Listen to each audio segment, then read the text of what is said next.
So yeah, she's like, we gotta kill her, we gotta kill her. My grandfather comes downstairs and she's like, who do you choose?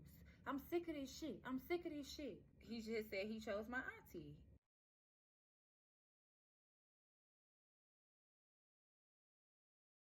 Me, my mom, my sister, and my grandmother left out the house that day. And my grandmother was hurt as fucking in tears. So it's not like she didn't know what was going on either. But I'll never forget that day. I'll never forget it. What they used to say is all the women in the family belong to the men, especially in my immediate, because I know for a fact that things have happened before I was even born. So we're the oldest on my mom's side as far as the grandkids go. So it's not like we were born and it just started happening. No, he used to tell her to prepare us. Are you preparing them? Are you preparing them? Are you making sure they ready? He's a pedophile. There's no way around it. So they came up with a plan and decided, okay, we don't want them in our business. They don't need to find out what has gone on over here.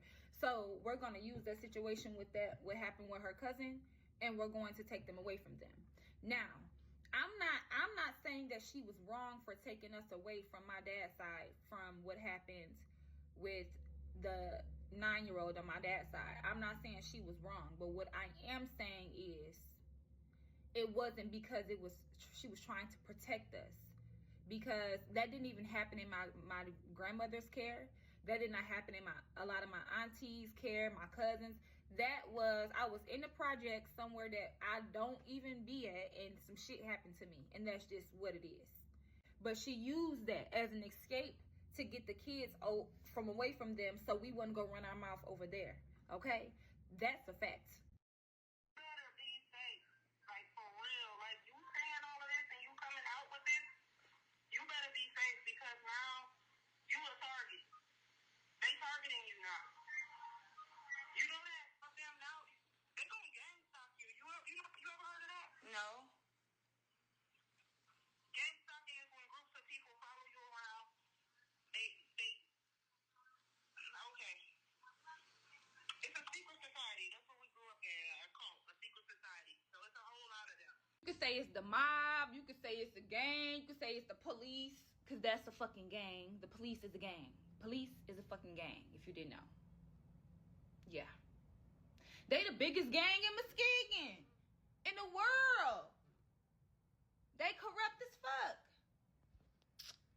Whew. Y'all done got hot as hell. Y'all see? I don't know this man from a can of paint. He literally called the hotel and said, could you get me to room 330? And when I answered the phone, he said, I know you on the 3rd floor, and I know you in room 330 at the end of the hallway. I said, who is this? He said, this the man that's watching you. I went downstairs. She said, he just called and said, get me to room 330. What the fuck? I don't know this motherfucker from a can of paint. Watch this. I'm finna wave at him. Watch this. He waving back. He waving back. He doing it back. He doing it back. I'm finna go like this. He doing it back. Y'all see that shit? He doing it back. This the motherfucking mob. I'm going like this. I got my 2 fucking hands up. Do it again, motherfucker. Do it again. Y'all see that shit? He's doing it. He's doing it. Do it again, motherfucker. He holding up the sign again. It's the fucking mob. So if something happened to me, it's these motherfuckers. I'm telling you. I'm telling you. These motherfuckers weird. He holding up a sign. Y'all see I'm putting up my 2 pieces? Now he gonna do it again. Y'all see? I can alert security so that they can go out there and then, was it you that they called and he just called and asked to be transferred to my room? Yeah, they just said, can you transfer to room 330? And I was like, yep. And I just transferred it out. Did he say your name or anything like that? Are you guys supposed to ask, No, if they call and ask for like a room number, we just kind of send them off to the room number. They can do it themselves too on like the automated thing. So he randomly called and said, just send me to room 330. Yes. And then he told me, I know you're on the 3rd floor. I know your room is at the end of the hall. Right. That's what he told me. So that's how I know I'm being watched. So if anybody calls up to this hotel, could you please make sure you get their information, their name, or just say, I'll have Tasia give you a call back. She doesn't want any Oh, we wouldn't even say your name. They won't even just provide your name. We don't provide names to anybody that calls. If you don't have the name you're not getting it from us. Okay, did he have? Make it? No, he didn't have your name. So that's why he just asked to go to room 330. So I was like, he didn't have your name. So that's why he just asked to go to room 330. So I was like, he just picked a room number. And this is my thing. If you're looking out the window, sir, how would you know I'm on the 3rd floor? How would you know I am in room 330 on the 3rd floor? And you're not even staying here. You called the hotel to ask to be transferred to my room, ma'am. That's how I know I'm being watched. How would he know where I'm at? Yes, that's a little strange. Man, what?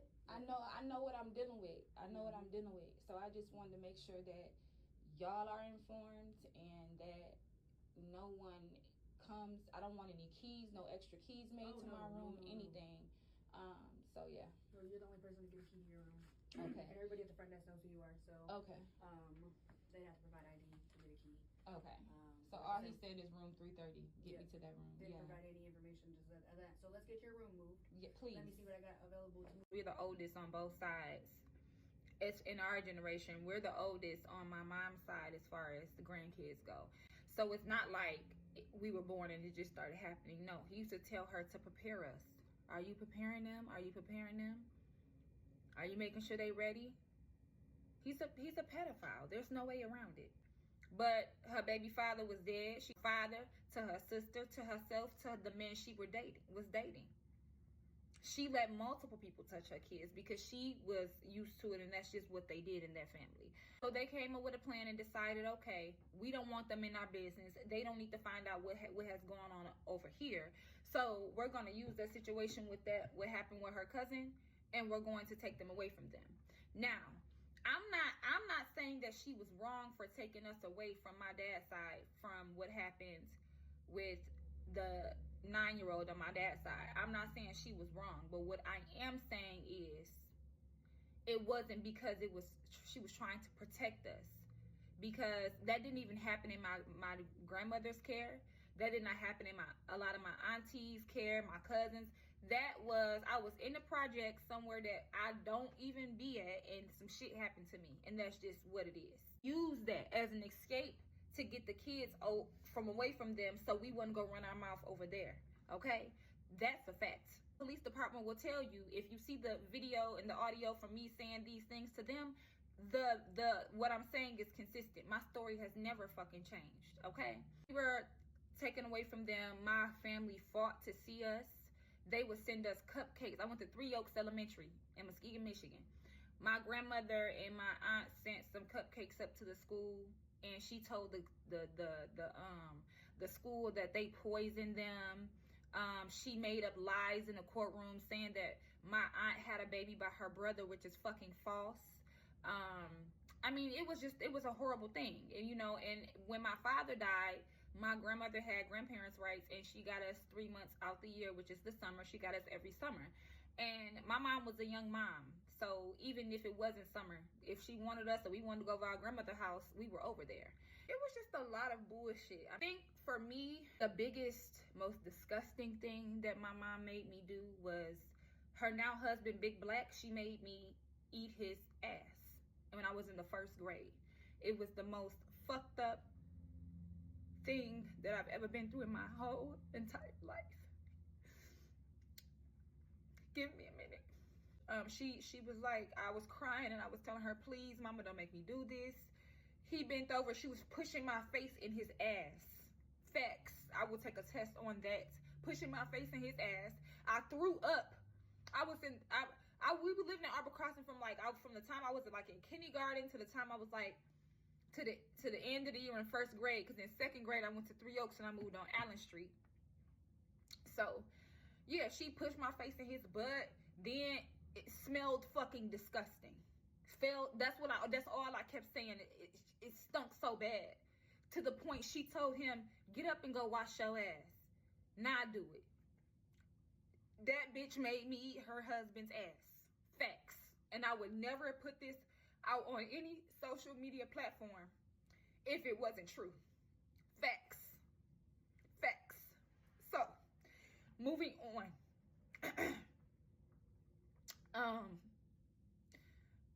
Broke me down. I remember one time I got up, and the thing is, when I kept getting abused, I couldn't get any rest. I couldn't sleep because I never knew when somebody was gonna come in my room and try to do something to me. I never knew I couldn't, my anxiety was so high. That's why I bite my nails. You see, I ain't got no nail because that's where my anxiety come from. I never knew when something bad was gonna happen. And so, one night she woke me up out my room, out my bed, and she made me come in her room and she asked me, did I want to fight her? And I said, no, Mama, I don't want to fight you. I said, Mama, I don't want to fight you. And she said, why? You so tough. You act so tough. You talk all this shit. Fight me, bitch. Why Big H, her now husband, is standing right behind her. She pushed me down, kept pushing me hard as hell. And then I kept standing up, and it got to the point where I just sat there, so defeated.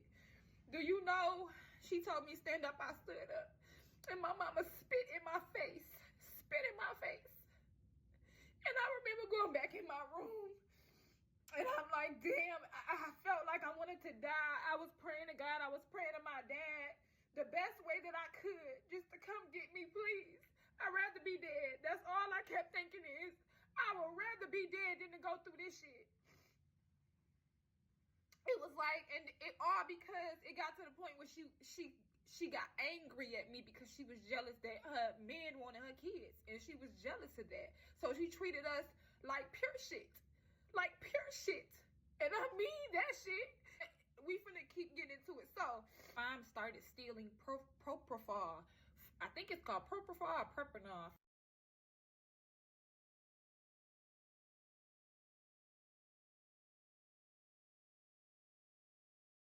From the places that she worked. If you know my mother, she's always worked in the nursing homes, in the hospital, and so has her sister. Always. That's the jobs that they keep. Why? Because my mama didn't just work as a housekeeper, or no, she worked in Northwood. Northwood is a mental hospital, and she was stealing that medication. Now, that medication comes in a pill form, a liquid form, comes in different forms. So it was to the point where she was injecting it to me, and when she would inject that into me, it would burn really, really bad. My aunt knew that she was doing that. Don't ever, because she didn't want me to. This is the thing, that medication makes you forget. It makes you forget. Now,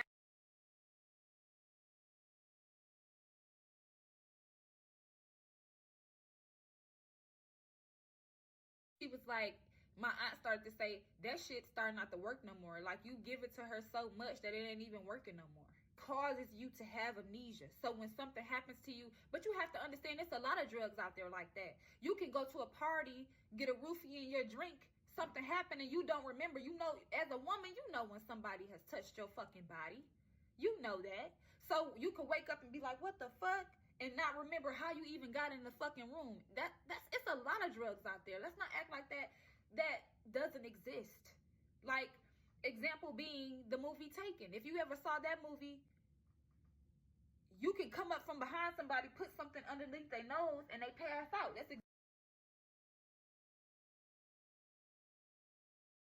This is the case of Adolphus Kimry, a man who killed his girlfriend's 3-year-old daughter with chloroform in an attempt to get her to go back to sleep.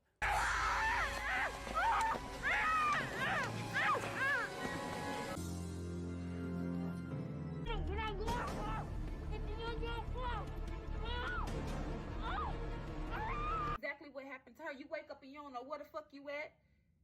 They drugging you. Watch that movie Taken. Yes, 3 parts. Just watch the movie and you'll see. That just doesn't happen on movies. And you have to understand that trafficking is a billion-dollar business. And when people say like, yeah, watch your car, watch this, you know, you will pass out, all these sex trafficking stories you hear, what do you think, what type of medication do you think that they're using? Like, let's be clear. I know that it's probably going to be parts to this video because I can't even get into all of that. All of the stuff that I want to get into, I'm just going to have to, I want to stay on course, but, you know, and I want y'all to leave comments so I know what y'all want me to touch on. What parts of if it's some holes in this story, what parts, because, baby, I can fill it in. So, yeah, it wasn't like they didn't know this was being administrated to me. And, it was just a very horrible time. I remember I remember one time they put me in a potato sack and was stomping me and beating me. Like, I don't know if she was mentally going through something or what the fuck, but I'll tell you this. Even if that's the case, let's just say she was fucked up mentally. You know, my dad did die. You know, me and my sister are 18 months apart. And who's to say what that did to her mental? But she married that motherfucker. Right now, that's who she lay with every night. So